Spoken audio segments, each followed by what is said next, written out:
তো অনেকে আমার কাছে জানতে চেয়েছেন যে যাদের নাম ভোটার তালিকা থেকে ডিলিট হয়ে গিয়েছে তারা ফর্ম 6 আবেদন করবেন না অ্যাপিল করবেন, বা যদি অ্যাপিল করে থাকেন সেক্ষেত্রে অনলাইন না অফলাইন, এই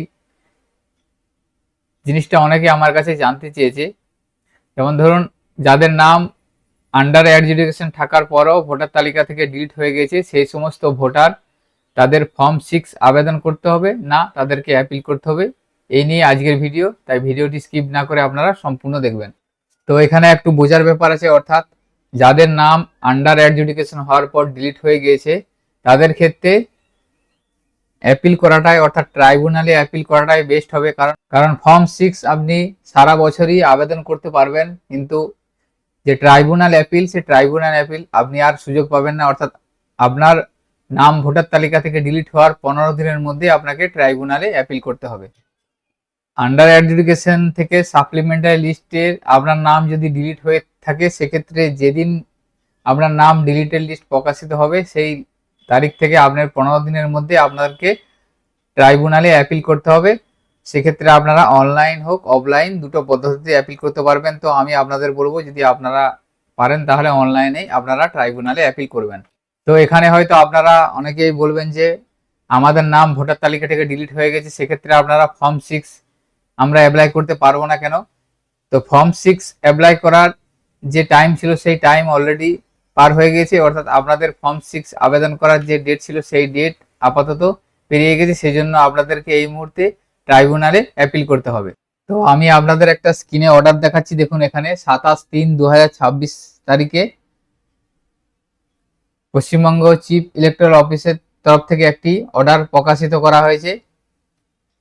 এখানে দেখুন বলা আছে, দেখুন যে 16/3/2026 তারিখে যে শিডিউল প্রকাশিত হয় সেই শিডিউল অনুযায়ী বলা আছে দুটো ফেজে নমিনেশনের লাস্ট ডেট দেওয়া আছে। ফার্স্ট ফেজের ক্ষেত্রে 6/4/2026 তারিখ নমিনেশনের লাস্ট ডেট, এবং সেকেন্ড ফেজের ক্ষেত্রে 9/4/2026 তারিখে নমিনেশনের শেষ তারিখ। তো এখানে ফার্স্ট ফেজ, অর্থাৎ যে সমস্ত এলাকায় ফার্স্ট পেজে নির্বাচন হবে, সেখানে দেখুন এখানে বলা আছে 27/3/2026 তারিখের মধ্যে ফর্ম 6 এবং বা ফর্ম 8 জমা দেওয়ার লাস্ট দিন করা ছিল। অর্থাৎ যে সমস্ত এলাকায় 6/4/2026 তারিখে নমিনেশন লাস্ট ডেট থাকছে, সেই এলাকায় 27/3/2026 তারিখের মধ্যে যে সমস্ত ফর্ম 6 আবেদন করা হয়েছে সেই সমস্ত ফর্ম 6 গুলি বিবেচনা করে 6 তারিখের মধ্যে সেগুলিকে ডিসপোজ করা হবে, অর্থাৎ অ্যাকসেপ্ট রিজেক্ট এই সমস্ত কেস 6 তারিখের আগে করে নেওয়া হবে। অর্থাৎ ফর্ম 6 অ্যাপ্লাই করার ডেট ছিল 27/3/2026 তারিখ পর্যন্ত, এবং সেকেন্ড ফেজে যেখানে ভোট হবে সেখানে ফর্ম 6 বা ফর্ম 8 এর ক্ষেত্রে লাস্ট ডেট ছিল 30/3/2026, অর্থাৎ 30/3/2026 এর মধ্যে ফর্ম 6 বা ফর্ম 8 অ্যাপ্লাই করা যেত, এবং তারপরে সেই বিবেচনা করার পর 9 তারিখের মধ্যে 9/4/2026 তারিখের মধ্যে সেগুলি অ্যাকসেপ্ট রিজেক্টেড করার ব্যাপার ছিল। তো সেক্ষেত্রে দেখুন এখানে ফর্ম 6 বা ফর্ম 8 এর ফার্স্ট পেজ বলুন সেকেন্ড পেজ বলুন দুটো পেজেরই কিন্তু অ্যাপ্লাই করার যে ডেট সেই ডেট ইতিমধ্যে ক্লোজ হয়ে গিয়েছে। সেজন্য আপনারা এই মুহূর্তে ফর্ম 6 আবেদন করতে পারবেন না, আপনাদেরকে ট্রাইব্যুনালেই অ্যাপিল করতে হবে। তাহলে এই মুহূর্তে আপনি এখনো ফর্ম 6 অ্যাপ্লাই করতে পারবেন, কিন্তু আপনার ফর্ম 6 আবেদন করার পর আপনার ফর্ম 6 এর জন্য যে অ্যাপ্লিকেশন সেই অ্যাপ্লিকেশন যাচাই বা ভেরিফিকেশন হবে না, বা ফাইনাল তালিকায় আপনার নাম উঠবে না। কারণ এই ফাইনাল তালিকায় নাম তোলার জন্য ফর্ম 6 আবেদনের লাস্ট ডেট ছিল 30/3/2026। তার মধ্যে যদি আপনি ফর্ম 6 আবেদন করে থাকেন সেক্ষেত্রে আপনার অ্যাপ্লিকেশনটি যাচাই হবে এবং সেটা আপনার অ্যাকসেপ্ট হয়ে থাকলে ফাইনাল তালিকায় এসে যাবে।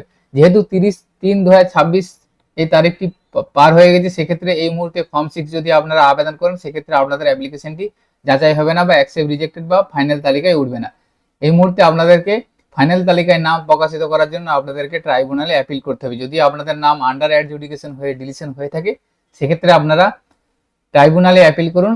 অনলাইনের মাধ্যমে অ্যাপিল করে আপনারা সেই অনলাইনের অ্যাকনোলেজমেন্ট রিসিভ এবং ডিক্লারেশনকে সিগনেচার করে সমস্ত ডকুমেন্টস সহ আপনারা আপনাদের নির্দিষ্ট এসডি অফিস বা ডিএ অফিসে গিয়ে জমা করে দিন। আপনাদের ডকুমেন্টস যাচাই হওয়ার পর আপনারা যদি সঠিক ডকুমেন্টস দিয়ে থাকেন বা বৈধ হয়ে থাকেন সেক্ষেত্রে আপনাদের ফাইনাল তালিকায় নাম প্রকাশিত হওয়ার চান্স থেকে থাকবে।